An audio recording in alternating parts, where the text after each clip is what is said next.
अस्सलाम वालेकुम। आज हम बात करेंगे तकब्बुर के 20 एपिसोड के बारे में। तो वीडियो शुरू करने से पहले हमारे चैनल को सब्सक्राइब कर लीजिए अगर अभी तक आपने नहीं किया, ताकि हमारी हर न्यू वीडियो आप तक पहुंच सके। यहाँ पर आती है एमन और आकर बताती है कि आरएस की प्रमोशन हो गई है। ये बात सुनकर आगा जी भी बहुत ज़्यादा खुश हो जाते हैं और साथ ही वो माज को भी समझाते हैं कि अब तुम्हें उसे ऐसे ही हैसियत से ही कबूल करना होगा और आखिर को तुम्हारी बहन का शोहर है। माज कहता है कि मैं उसे इस हैसियत देना तो चाहता हूँ, लेकिन क्या करूँ, उसकी जब हरकतें सोचता हूँ तो खामोश हो जाता हूँ। यहाँ पर आरएस जब घर आता है तो फौजिया उसे कहती है कि जल्दी से तैयार हो जाओ, मुकद्दस भी तैयार हो रही है, आज तुम लोग बाहर डिनर करोगे, वैसे भी खुशी का मौका है। आरएस कहता है कि मैं बहुत ज़्यादा थका हुआ हूँ और मैंने तो कोई डिनर वगैरह प्लान नहीं किया है। उसकी अम्मी कहती है कि अब वो तैयार हो गई है और मैंने ये सब कुछ किया है। जैसे ही वो कमरे में जाता है तो देखता है कि मुकद्दस तैयार हुई हुई होती है। साथ ही वो उसे कहता है कि मुकद्दस कहती है कि अगर आपका दिल नहीं है तो हम नहीं जाते, लेकिन वो कहता है कि नहीं नहीं हम चलते हैं, तुम तैयार हो जाओ। जिस होटल में वो जाते हैं उसी होटल में आबिस भी आया होता है अपनी मीटिंग करने के लिए। जैसे वो मीटिंग से फारग होता है तो उसके क्लाइंट्स वगैरह चले जाते हैं। वो देखता है कि मुकद्दस आरएस के साथ वहाँ पर आती है और वो बहुत ज़्यादा खुश होती है। जैसे वो आके बैठती है तो वो लोग ऑर्डर दे रहे होते हैं और उन दोनों को खुश देखकर वो हैरान हो जाता है कि इतनी देर में। मुकद्दस कहती है कि मैं अभी वॉशरूम से होकर आती हूँ। आबिस कहता है कि मैंने तो सुना था ये बिल्कुल भी खुश नहीं होगी। वो मुकद्दस के पास जाता है और उसे कहता है कि तुम तो बहुत ज़्यादा खुश नज़र आ रही हो, सब ठीक तो है ना। मुकद्दस कहती है ज़ाहिरी बात है मैं अपने शोहर के साथ आई हूँ डिनर करने के लिए, तो मैं बहुत खुश हूँ, इसमें मुझे बताने की ज़रूरत नहीं है। आबिस कहता है कि जाते जाते एक रिकॉर्डिंग सुन लो। जैसे वो मायरा की रिकॉर्डिंग उसे सुनाता है तो ये बात देखकर मुकद्दस को बहुत ज़्यादा गुस्सा आता है। वो फ़ौरन आरएस के पास जाती है और उसे कहती है कि मैं यहाँ पर कोई भी तमाशा नहीं लगाना चाहती हूँ, और वो अपना बैग पकड़ती है और वहाँ से चली जाती है। हालांकि आरएस को समझ ही नहीं आता कि आखिर क्या हो गया है। वो उसे बहुत ज़्यादा रोकने की कोशिश करता है लेकिन वो नहीं रुकती और खुद ही ऑटो लेकर घर वापस आ जाती है। यहाँ पर रिपोर्ट जैसे ही करवा कर आते हैं तो एमन कहती है कि माज क्या हो गया है, मैं आपको एक बात कहना चाहती हूँ, आरएस बहुत ज़्यादा बदल रहा है, वो अपनी जिम्मेदारियों को उठा रहा है, तो मेरे ख्याल से अब आपको भी ये बात सोच लेनी चाहिए। आस्ता आस्ता करके देखना इन दोनों में बिल्कुल ठीक हो जाएगा। तभी माज कहता है कि पता नहीं वो दिन कब आएगा, लेकिन जब मैं अपनी बहन को ऐसे देखता हूँ तो मुझे बहुत ज़्यादा तकलीफ होती है, लेकिन खैर अब मैं तुम्हारी खुशी की खातिर कभी भी आरएस को कुछ नहीं कहूँगा। यहाँ पर घर पहुँचते तो आरएस कहता है कि क्या बात हो गई है, तुम मेरे साथ भी नहीं आई, ऑटो लेकर आ गई हो, मैंने कुछ कहा है, तुम गई तो बहुत खुश थी। मुकद्दस कहती है कि हाँ मैं गई तो बहुत खुश थी क्योंकि मुझे लगा था शायद अब आपकी मेरे दिल में इज्जत बनती जा रही है, लेकिन ऐसा नहीं है। मैंने वो सारी रिकॉर्डिंग सुन ली है जो आप मायरा से बातें कर रहे थे, अपनी पर्सनल बातें आप इस तरह उससे शेयर करते हैं। ये बात सुनकर आरएस को एकदम धचका सा लगता है और वो कहता है कि हाँ वो मैं उससे बात तो कर रहा था, लेकिन उसने ये बात तुम्हें कैसे बता दी, अभी मैं उससे जाकर पूछता हूँ। दूसरी तरफ आबिस ये खबर दे देता है मायरा को। मायरा ये बात सुनकर बहुत ज़्यादा खुश हो जाती है कि अचानक उसे आरएस की कॉल आती है और वो से कहता है कि मैं बाहर गाड़ी में तुम्हारा वेट कर रहा हूँ, फ़ौरन जल्दी से आ जाओ।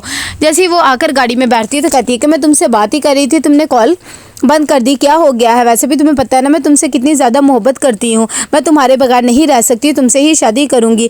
आरएस कहता है कि मुझे जो तुम्हारे पे थोड़ा बहुत यकीन भी था वो भी ख़त्म हो गया। तुमने मेरी रिकॉर्डिंग करके मुकद्दस को सुनाई या आबिस को दे दी थी, मैं सोच भी नहीं सकता था तुम इतनी गिरी हुई हरकत करोगी, और आइंदा मुझसे रब्ता करने की कोई भी ज़रूरत ना करना, मैं मुकद्दस से मोहब्बत करता हूँ और ये बात मैं बहुत जल्द उसे बता दूँगा।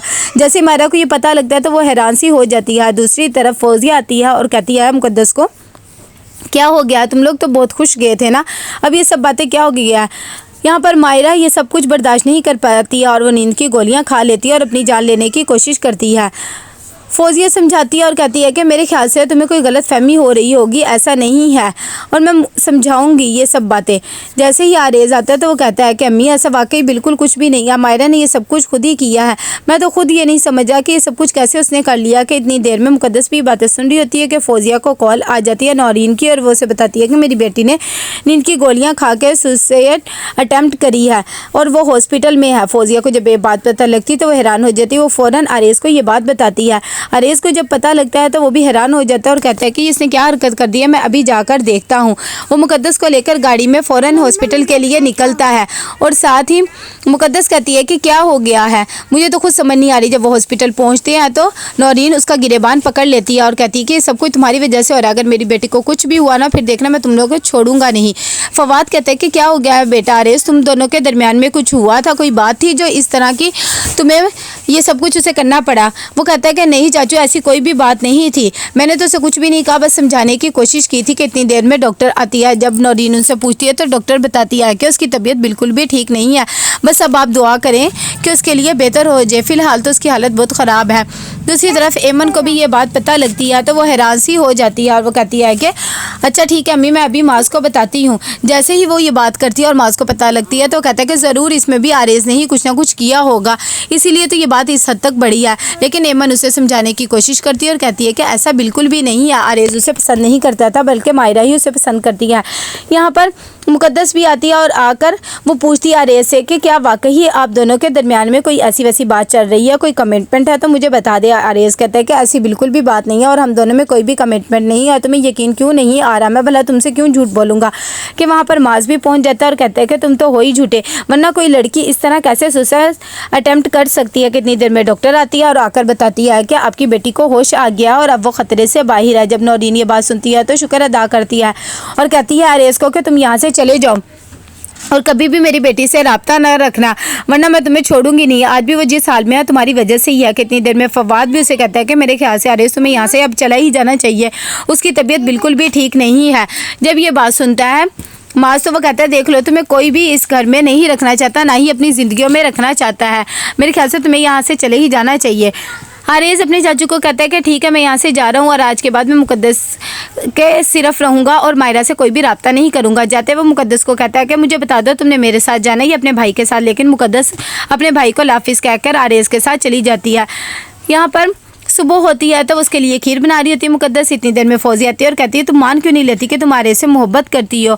मुकद्दस कहती है कि अम्मी मेरे ख्याल से ये बात पहले उन्हें करनी चाहिए कि उनके दिल में मेरे लिए कुछ है या नहीं है, मैं इस तरह बात नहीं कर सकती। फौजिया कहती है कि बहुत जल्द वो दिन आएगा जब वो भी अपनी मोहब्बत का इकरार कर लेगा, बस तुम दोनों हमेशा खुश रहो। तो कैसा लगा आपको एपिसोड? लाइक शेयर करके लाजमी बताइएगा। अल्लाह हाफिज़।